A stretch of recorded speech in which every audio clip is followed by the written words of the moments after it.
সালাত তথা নামাজের নিয়ত কিভাবে করতে হয়? নামাজের নিয়ত কি মুখে উচ্চারণ করে করতে হয়?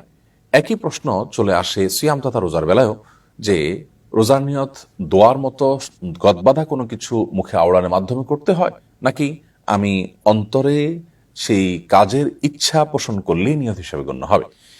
এই প্রশ্ন উত্তরে আমরা শুরুতে বলতে চাই, নবী করিম সাল্লাল্লাহু আলাইহি সাল্লামের বিশুদ্ধ হাদিস রয়েছে, ইন্নামাল আ'মাল বিন্নিয়াত, যার অর্থ হলো বান্দার সমস্ত আমল এবং কর্মকাণ্ড সমূহ নিয়তের উপর নির্ভরশীল। অর্থাৎ যে কোনো ভালো কাজ আমরা করব, এটির সওয়াব পাওয়া কিংবা এটির গ্রহণযোগ্যতা এটি নির্ভর করে আমাদের নিয়ত বা উদ্দেশ্য কি সেটির উপরে।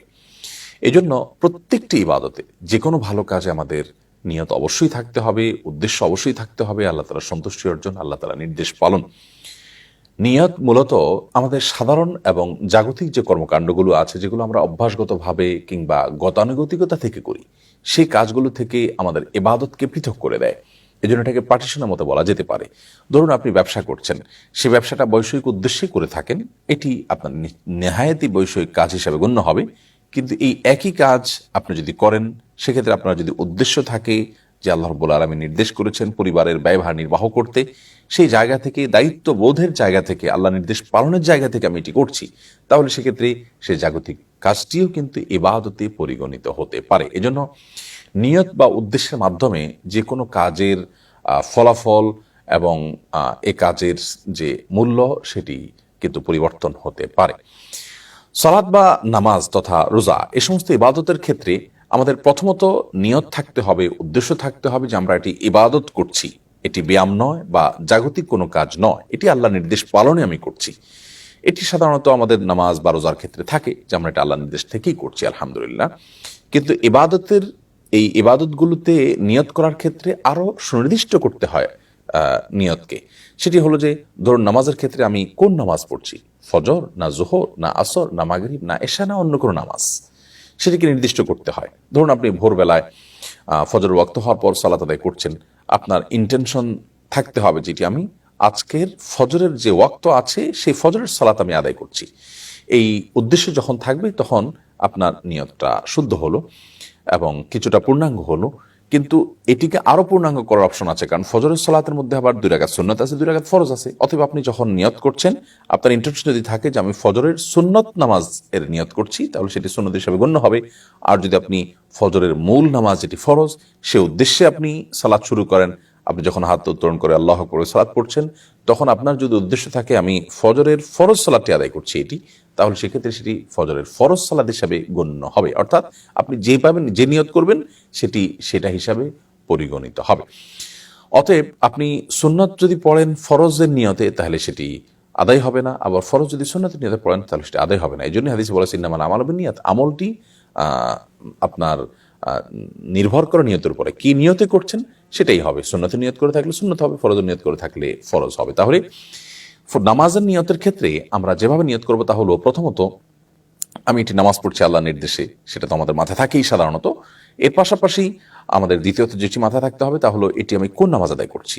নিজেকে যদি জিজ্ঞাসা করার পর আমার ভেতর থেকে উত্তর আসে বা আমার মাথায় এই উত্তর উপস্থিত হয়ে যায় সাথে সাথে, যেটা আমি আজকের জোহরের সালাত আদায় করছি দুপুরবেলায়, তাহলে সেটি জোহর হিসাবে গণ্য হবে এবং আমার নিয়ত আছে ধরা হবে। নিয়ত মানে কিন্তু ইচ্ছা, নিয়ত মানে ইন্টেনশন, আমার উদ্দেশ্যটা কি সেটা যদি কেউ জিজ্ঞাসা করলে উত্তর দিতে পারে, কিংবা নিজেকে নিজে জিজ্ঞাসা করলে সাথে সাথে নিজের ভেতর থেকে যদি উত্তরটা উপস্থিত হয়ে যায়, তাহলে সেটাই কিন্তু নিয়ত হিসাবে গণ্য হবে। বিধায় নামাজের নিয়তের ক্ষেত্রে আমি কোন নামাজ পড়ছি, কোন ওয়াক্তের নামাজ পড়ছি, আর সেই ওয়াক্তের আবার সুন্নত বা ফরজ থাকলে, একাধিক ফরম্যাট থাকলে, আমি কি সুন্নতটা পড়ছি নাকি ফরজটা পড়ছি, নিজেকে জিজ্ঞাসা করলাম। আমি সুন্নতের নিয়ত করে সুন্নতের উদ্দেশ্যে পড়ছি, তাহলে সুন্নত হিসাবে গণ্য হবে। ফরজের উদ্দেশ্যে পড়ছি, তাহলে সেটা ফরজ হিসাবে গণ্য হবে। এই যে আমার মনস্থ করা কোনো বিষয়, এটাই কিন্তু নিয়ত। নিয়ত মুখে উচ্চারণ করার বিষয় নয়। নিয়ত শব্দের অর্থ যেখানে ইচ্ছা করা, উদ্দেশ্য করা। আর ইচ্ছা, উদ্দেশ্য, ইন্টেনশন এগুলো অন্তরের কাজ, এগুলো মুখে প্রকাশ করার বিষয় নয়। আমরা বলি অনেক সময় আমার এবছর হজে যাওয়ার নিয়ত আছে, তো আমরা কিন্তু মুখে বলি না আমি হজে যাওয়ার নিয়ত করেছি, বরং গদবাদায় কোনো কিছু বলা ছাড়া জাস্ট আমার হজে যাওয়ার প্ল্যান, পরিকল্পনা আছে, আমি সেজন্য পদক্ষেপ গ্রহণ করেছি। এই মনের উদ্দেশ্যটাই হলো নিয়ত। অতএব নামাজের নিয়ত বলুন কিংবা রোজার নিয়ত বলুন কিংবা অন্য কোনো ইবাদত বন্দেগীর নিয়ত বলুন, এগুলোর জন্য মুখে উচ্চারণ করা আবশ্যক নয়, এবং এটি নবী করিম সাল্লাল্লাহু আলাইহি ওয়াসাল্লামের সুন্নাহ দ্বারাও সাব্যস্ত নয়। আমরা ইবাদতের ক্ষেত্রে সুন্নাহকে অনুসরণ করার চেষ্টা করব। তিনি বা তার কোনো সাহাবায়ে কেরাম সালাতের ক্ষেত্রে এরকম অন্তর ইচ্ছাটাকে রিলেট করার জন্য মুখে আলাদা করে উচ্চারণ করেছেন কিনা।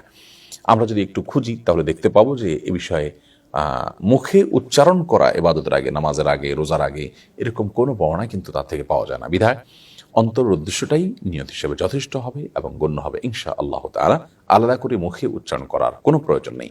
বরং কেউ যদি মুখে উচ্চারণ করে নিয়ত করাটাকে আবশ্যক মনে করেন, নামাজের অংশ মনে করেন, তাহলে সেক্ষেত্রে সেটি বিদআত হবে এবং এর ফলশ্রুতিতে গুনাহ হবে। বরং কারণ হলো নবী সাল্লাল্লাহু আলাইহি ওয়াসাল্লাম যা নির্দেশ করেনি সেটাকে আমি যদি ইবাদতের অংশ এবং পার্ট বানিয়ে নিই তাহলে সেটি পরিত্যাজ্য হবে। যেমনটি তিনি বলেছেন, মান আহদাসা ফি আমরিনা হাযা মা লাইসা মিনহু ফাহুয়া রাদ।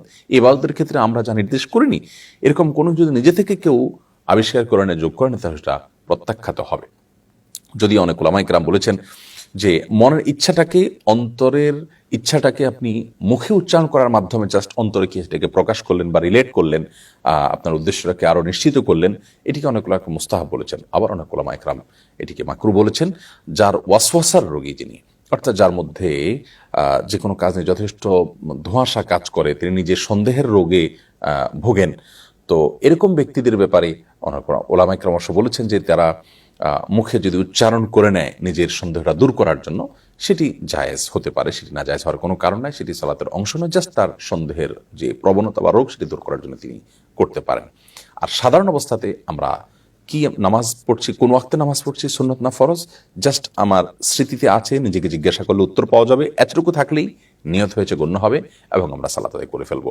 আমাদের সমাজে অনেকে আছেন যারা তথাকথিত যে গদবাদা নিয়ত, বগদাদি কায়দা ইত্যাদিতে পড়েছি, যেগুলো কোনো হাদিসে পাওয়া যায় না, কোনো অথেন্টিক বইতে পাওয়া যায় না, সেখানে কোনো হাদিসের কিতাবের রেফারেন্স আপনি খুঁজে পাবেন না, নাওয়াইতুন ইত্যাদি সমস্ত নিয়তের। এই নিয়তগুলো মুখস্থ না থাকার কারণে অনেকে নামাজ পড়েন না, বলেন যে এখনো নিয়ত মুখস্থ হয়নি। এগুলো মূর্খতা এবং অজ্ঞানতা ছাড়া আর কিছুই নয়। খোলাসা কথা হলো, নামাজ হোক, রোজা হোক বা অন্য কোনো ইবাদত হোক, এই সালাত সিয়াম ইত্যাদি সকল ইবাদতের নিয়ত হবে আমাদের অন্তরের যে ইন্টেনশন, সেটি আলাদা মুখে উচ্চারণ করার কোনো প্রয়োজন নেই। আল্লাহু আ'লাম বিস-সাওয়াব।